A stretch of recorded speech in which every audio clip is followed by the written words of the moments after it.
This is lesson 2.2, the limit of a function.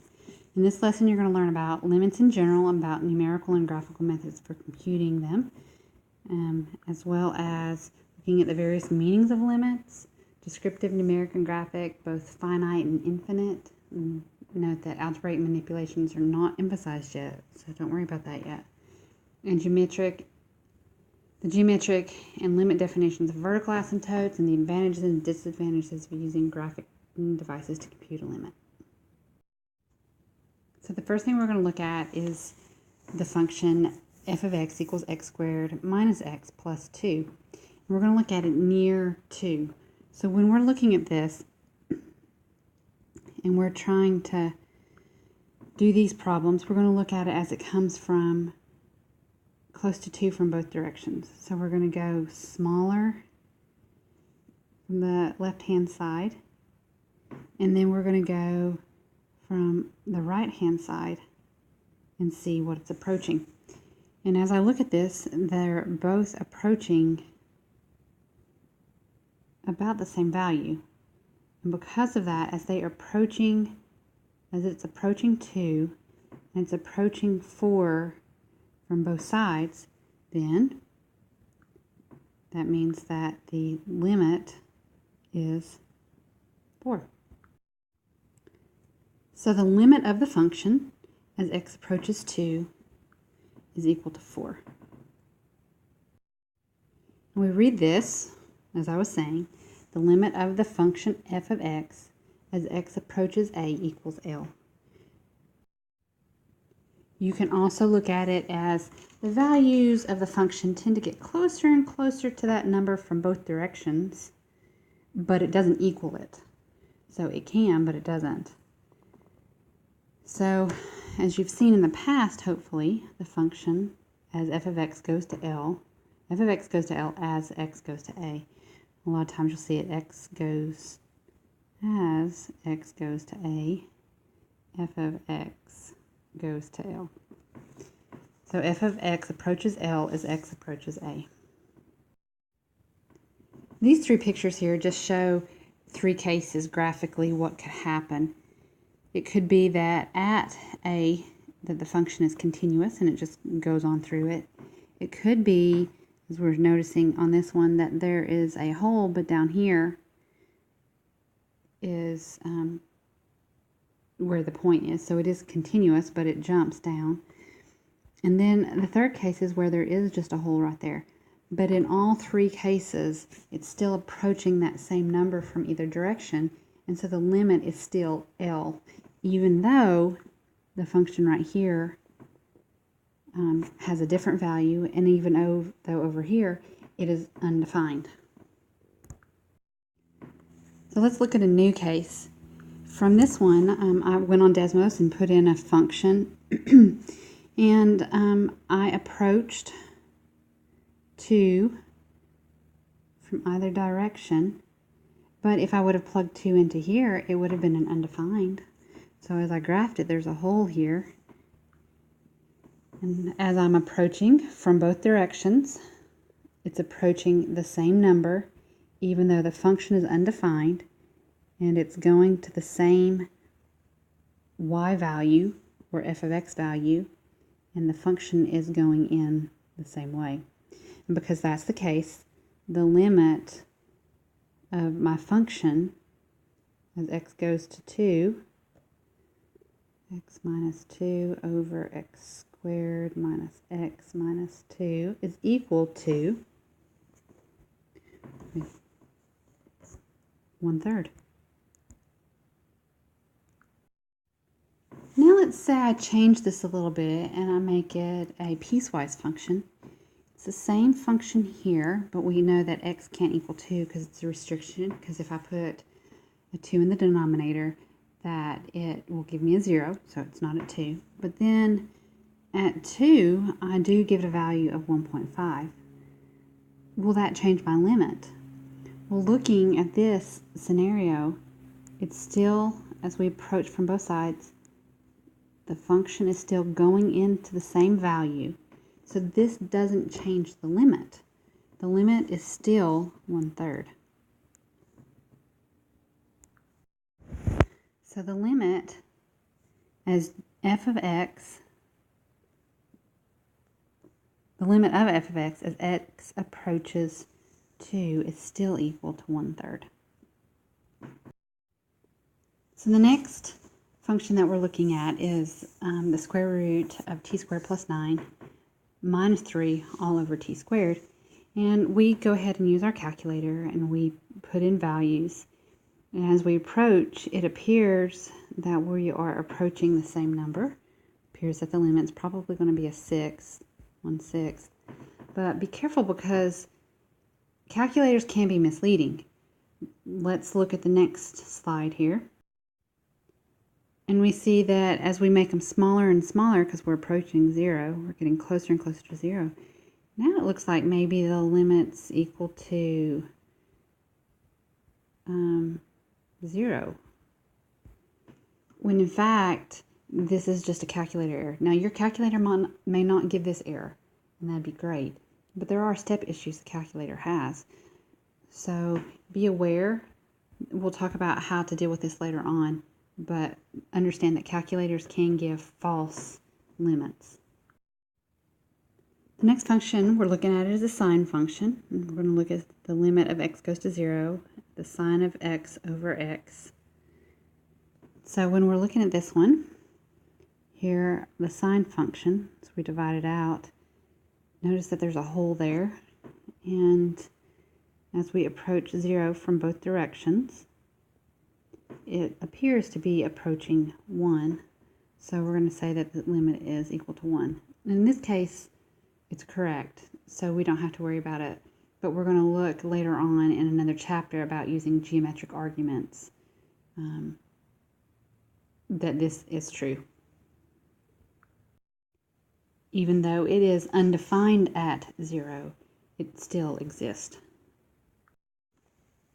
Now let's look at this function. We're going to find the limit as x goes to 0 of sine of pi over x. And of course, if you put in a 0, it's undefined there, so just like the other scenario. So as I'm plugging in different values for x, it's looking like the smaller I get, that it's still equal to 0. But in this case, it's actually not correct. So be careful. We're going to look at how to tell more later on. But at this point, just be careful. Calculators are not always good. If you graph this one and start zooming in really close, you can see how it goes up and down. It's oscillating back and forth between 1 and -1. It's not really approaching a fixed number as it's going to 0, and because of that, this one does not exist.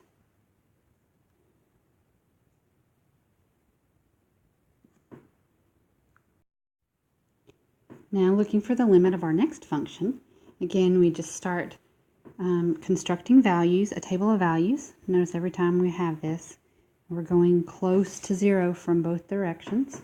It's looking like that the limit might be equaling 0. So knowing that,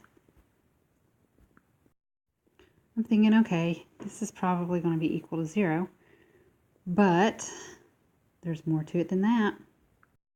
If we keep getting smaller and smaller and smaller values, we're still not going any farther away. So looking at this, and we'll look at it more algebraically later on, but that the limit of this function actually does not go to 0. It goes to the value of 1 over 10,000. And just a little foreshadowing, because this is going to 0, and this right here is heading towards 1. And because of that, it's going to lead you to a limit of 1 over 10,000. So you may be like, oh, we're learning all this and we're looking at the calculator and we can't trust what we're seeing. Don't worry, we're going to get into it more. This is just the beginning of it. So you'll find other ways to be able to determine limits, to calculate the limits. So let's look at the Heaviside function. Okay, this, as we, it's a piecewise function, and as we come to 0 from two different directions, notice it's not approaching the same value. And because it's not approaching the same value, the limit as t approaches 0 does not exist.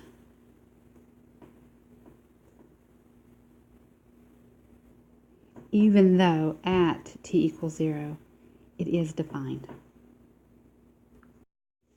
Which leads us into looking at it from one side or the other. So we can have one-sided limits. So the limit as the Heaviside function went to 0 from the left-handed side, the negative side, it was approaching 0. But as the limit from the right-handed side, which is the positive side, it was approaching 1. And so that's how we can write this. We can define a limit from one side or the other. We have a left-handed limit and a right-handed limit. So this right here, this is our left-handed limit. As we approach a, as x goes to a from the left-handed side, we put the negative there, the limit of the function approaches L. And then we can have a right-handed function, a right-handed limit, as we approach the limit x as it approaches a from the positive side, the limit of the function is equal to L. And with that definition, the overall limit, the limit in general, exists and is equal to L if and only if the left-handed limit and the right-handed limit are both equal to L. So it needs to be coming to that same number from both sides. So let's look at a couple options here and see what's going on. So if I'm looking at the limit as x approaches 2 from the left-handed side, the value of the function g of x will be equal to 3. And then as I'm approaching it from the right-handed side, coming this way, is going to be equal to 1. And because that does not give us the same value, because the limits from the left hand and the right hand are different, that the limit as x goes to 2 does not exist.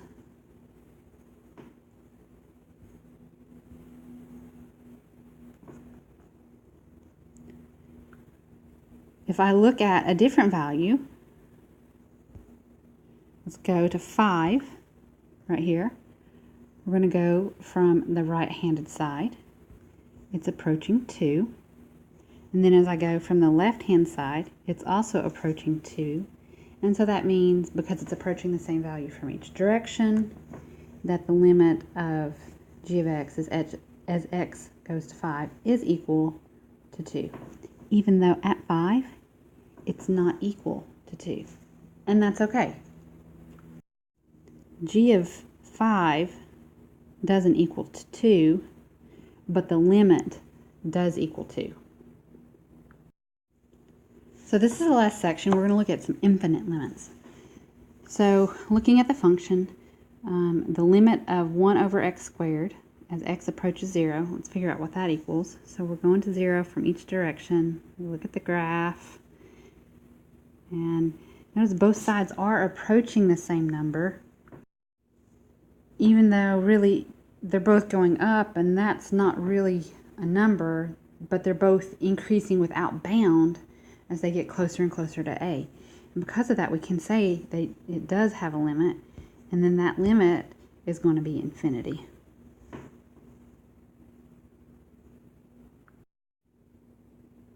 So looking at this, this is how we could write it. Oops.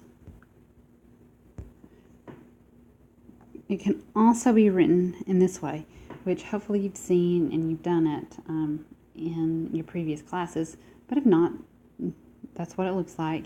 And you'd read it as the limit of f of x as x approaches a is infinity, or f of x becomes infinite as x approaches a, or you could say f of x increases without bound as x approaches a. And of course, this is just illustrating that the limit doesn't have to be an increasing without bound. It could be decreasing without bound. So as x, the limit of f of x as x approaches a equals or is negative infinity. We can do the same thing with the infinite limits. From the left-handed side, so it approaches from the left-handed side and going to infinity, or the right-handed side going to infinity, the left-handed side decreasing without bound, the right-handed side decreasing without bound.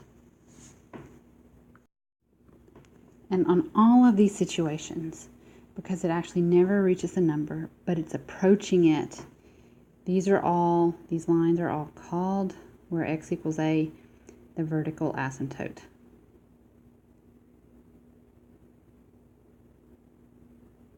And you've heard that term before and you've used it.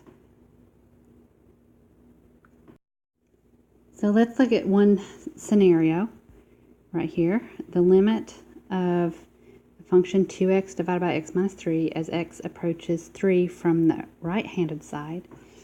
So let's look at the picture, what it would look like if we graphed this. And that's what it looks like. So if we come from the right-handed side, coming this way, it's going to be a positive infinity.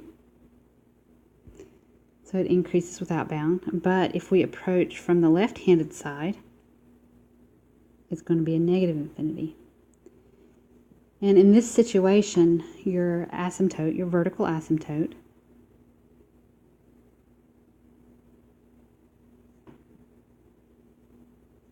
is x equals 3. So we approach that from both sides, and that's what we get. So let's look at a trig function. We're going to look at the function f of x equals tangent of x, because the tangent of x has a lot of vertical asymptotes, and we're going to find those. So if we look at that, we know that tangent equals equal to sine divided by cosine, and everywhere that cosine is equal to 0, there's going to be an asymptote. So as we see, the cosine of x is going to 0 as x goes to pi over 2, and it approaches it from both sides. So we look as x approaches pi over 2 from the negative side, it's going to give us an infinity. And we'll look at the graph here in a second. And as it approaches it from the positive side, it gives us negative infinity. So as we approach pi over 2 from the right-hand side, so going down this way, notice it goes to negative infinity. And as we approach pi over 2 from the left-hand side, notice it goes to positive infinity. And that's what that was about. So we have vertical asymptotes anytime that it's 2n plus 1 over 2. And I'm looking at that funny because there should be a pi right up here, because it was every time we hit the pi over 2's that there was a vertical asymptote. So just to get you thinking, I want you to think about what the difference between the statement f of a equals L and then the limit of f of x as x approaches to a equals L. What's the difference between those two statements? Because there's quite a bit of a difference. And then looking at the graph of the function shown below are the following statements about f, the function f, true or false, and why.